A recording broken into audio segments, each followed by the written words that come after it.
Tapos na kami kumain ni Mama ng mag-vlog. Lilinis naman tayo ng gas range.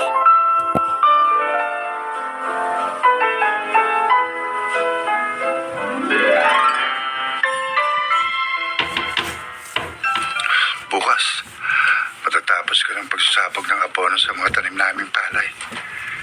May trangkaso si Itay. Kaya ako munang mag-isa magtatrabaho dito sa bukid namin. Ba? Chayoli, makakasalubong ko. Tama-tama. Kukumustahin ko si Alvin.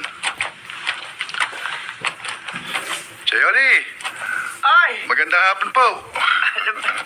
Ikaw pala, Limuel. Ay, saan ka ba galing? Sa bukid ho. Ang itay mo, bakit hindi mo kasama? May sakit po si Itay eh. Ha? Trangkaso. Si Alvin po, kumusta? Maayos naman ang kapatid mo. Hoy, malapit ang gumraduate. Oo. Nagpa-practicum na sa isang bangko ng gobyerno. Itong itay mo, kailan pa may sakit? 3 araw na po. Bago po yun, laging sumasakit ang ulo. Ay, nako. Humihina na resistensya niya dahil sa madalas na pag-inom. Kasama yung kumpare niya, si Carpio. Bisyo na ho ni tata yun, Jayoli. Bata pa lang ako, madalas tuwing hapon, umiinom sila ni Mang Carpio ng lambanog. Ay, alam mo, ang bisyo niyang yun ang dahilan. Kaya nilayasan siya ng inyong ina. Ay, Limuel? Bakit? Bakit? Sinabi mo ang bigla ang dibdib mo. Ano ba nangyayari sa'yo? Makahinga! Limuel! Ay, bumagsak! Limuel! Saklolo! Saklolo! Tulungan niyo ang pamangking ko! Saklolo!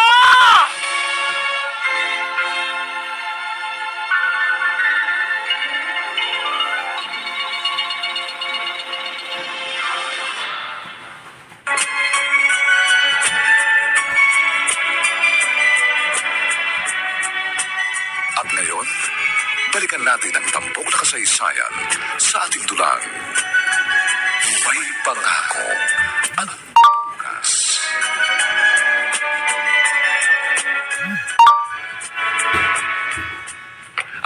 Ate Yoli, kumusta si Lemral? Ano nang lagay ng anak ko? Sixto, wala ka nang dapat ipagkalala. May malay tao na si Lemuel. Pasalamat tayo dahil eksaktong may napadaang may dalang owner type jeep. At agad dinala to sa regional hospital ang anak mo. Ano raw ang nangyari? Bakit nawalan siya ng malay? Nahirapan siyang huminga. Pero nansakay na kami sa owner type na madaling mapagod. Madali siyang hingalin. Gusto ko lang munang makita ang anak ko. Tapos alis ulit ako, Ate Yoli. Bakit? Saan ka pupunta? Magdidilihensya ako ng pambayad dito sa ospital. Nakakahiya naman kung sa'yo pa rin ako manghihiram. Siya, sige. Bilang amay katungkulan mo talaga yon. Pero ako, uuwi lang ako sandali. Pero babalik din ako agad. Gusto ko ring malaman ang resulta ng iba pang mga test na gagawin sa pamangking ko. Tay, pasensya na. Gastos na naman ito nangyari sa akin. Huwag mong isipin ang gastos, Limuel, anak.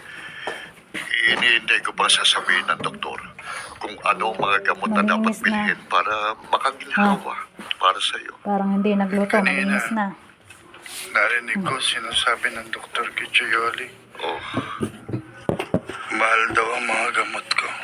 kung makabubuti naman sa'yo, ayos lang yun. Alam ko, gipit tayo. Sinabi ko na, anak, magpalakas ka. Huwag mong isipin ang gastos dito sa ospital. Kung kailangan magbenta tayo ng kapirasong lupa, gagawin ko. Gumaling ka lang. Sinabi ko na rin yan kanina sa tita Yoli mo. Kung magbebenta pa kayo ng lupa, maipagamot lang ako. Di na ako magpapagamot, tay. Anak, Sayang ang lupa.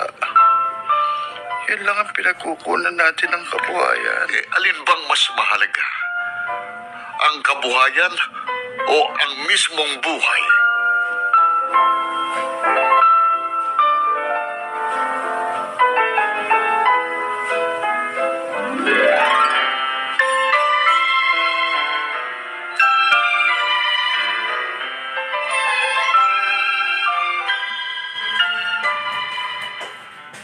sabihin, babalik ako sa ospital para tingnan ng Kuya Limuel mo. Hindi ka ba sasama sa akin?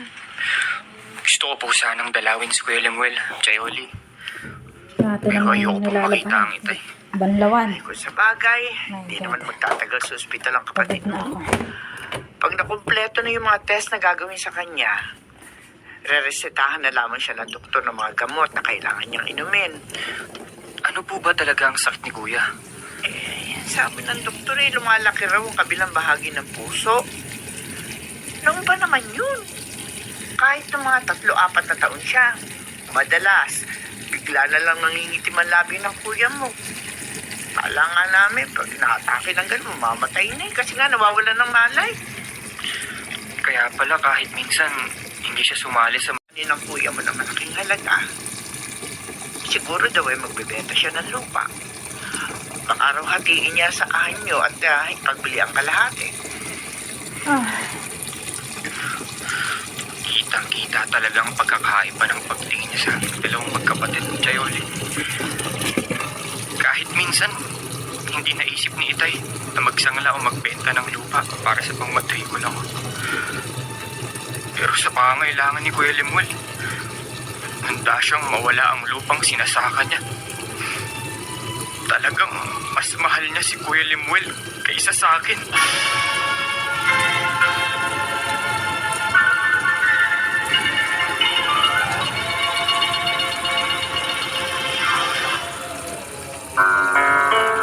Next. Pong nakasaysayan sa limbong ito. Pinamagatang, habang inaabot ko siya, lalo namang lumalayo. Dito pa rin, sa ating natatanging dunang, may pangako ang bukas.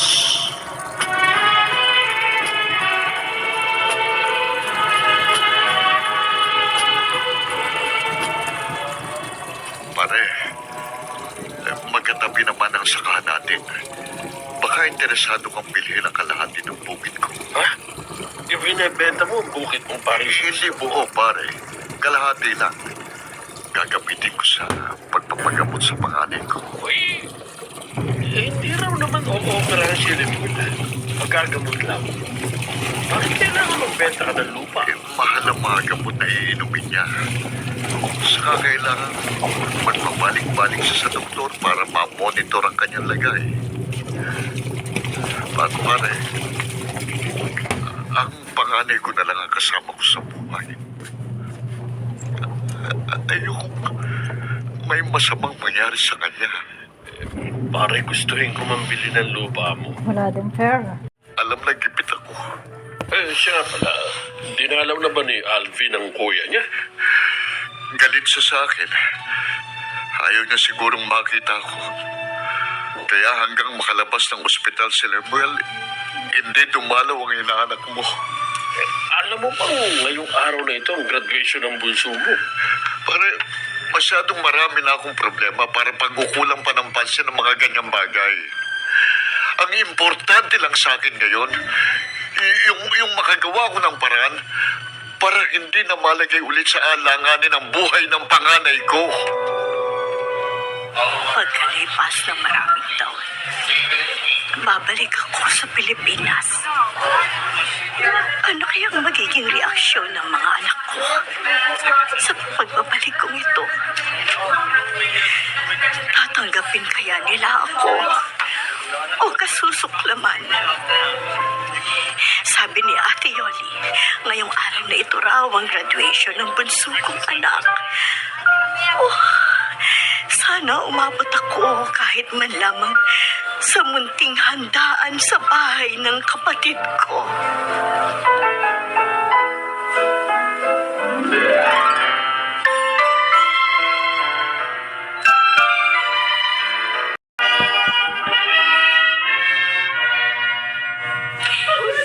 Alvin! Congratulations sa atin. Ang bilis ng araw, no? Graduate na tayo, pinsan. Oo nga, Tonet. Pagkatapos ng sapin-saping problema ko sa buhay, eto, magsuot din ng itim na toga. Kaya magsimba ka bukas. Magpasalamat ka. At dapat, maging malambot din ang puso mo. Huwag kang nakikipagtikisan sa tatay mo. Yan din ang ipinapayo ko sa kanya, Eden. Hindi po kasi ninyo naranasan ang sama ng loob na naranasan ko sa puder ng itay. Kaya nakakapagsalita kayo ng ganyan. Kahit na Sarang natin yung... tandaan mo, Sa kabila. ama mo pa rin si Kuya Sixto. Ay, sarado na pala. Wala ka sa mundong ito kung hindi dahil sa kanya.